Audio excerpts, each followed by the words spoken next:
Most spectrum analyzers are kind of dishonest in the way they display sound. Let me demonstrate what I mean by playing you a piece of music through this analyzer.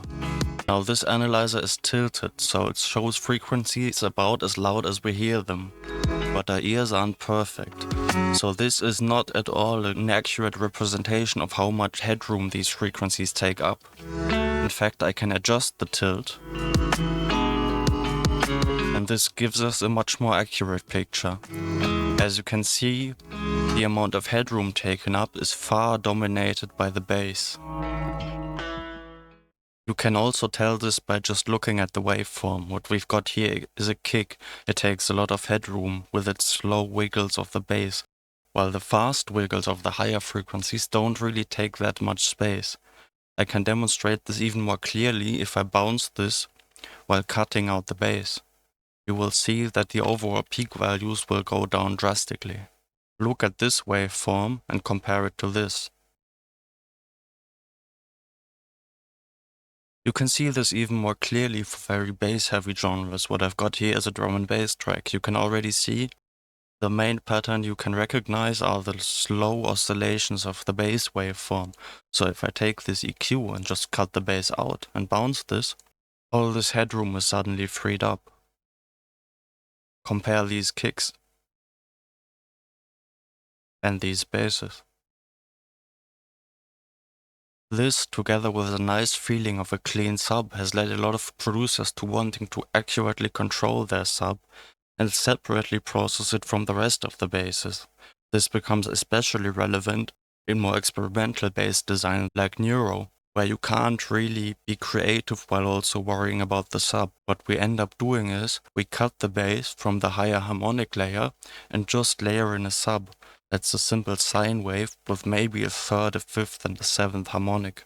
Let me show you how I would do this. I've got a bass here that without separating the sub is an absolute mess, especially if fed into a clipper. I've got a rack here that allows me to separate the sub and drastically clean up the sound. Let me show you how to remake this rack. So first of all, we need an FX layer. Then we're going to make one version of the sound that is just the sound without its sub. I'm gonna call this original. Now, because of the way Bitwig does MIDI routing, we can just remove the sub for every note, no matter what note we're playing, by using a relative key track. If we just set this note to C3 and set this relative key track amount to 64 semitones in depth, because that's the default setting of this relative key track, this will now always follow the note and tune this exactly to the fundamental. However, we want to remove this fundamental because we want to layer in our own clean fundamental. So I want to set this to C4 or maybe even a bit higher to C5. So now we've just got the bass without its sub. Now we're going to work on the second layer. Because of the way Bitwig does MIDI routing, we've got the note here. So there's nothing stopping us from just putting our own sub in here. I'm just going to use a clean sub preset I made before.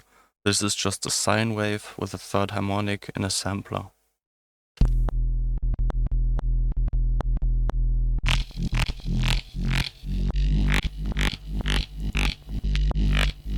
This sub is now gonna be perfectly consistent in volume, and we can simply mix it with the original sound, precisely controlling how much headroom this takes up and how loud it is in relation to the rest of the sound.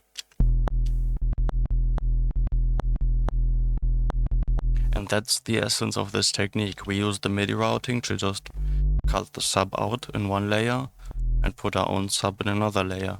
You can then save this as a preset to your library, and wherever you put this on whatever bass, you'll have a clean sub and an original without the sub. Compare this to without.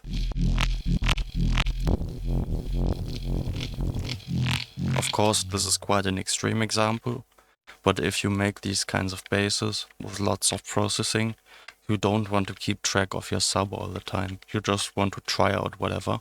And then at the end, you can always put this rag and it'll clean up your sub for you. So yeah, that's it for you today. See ya.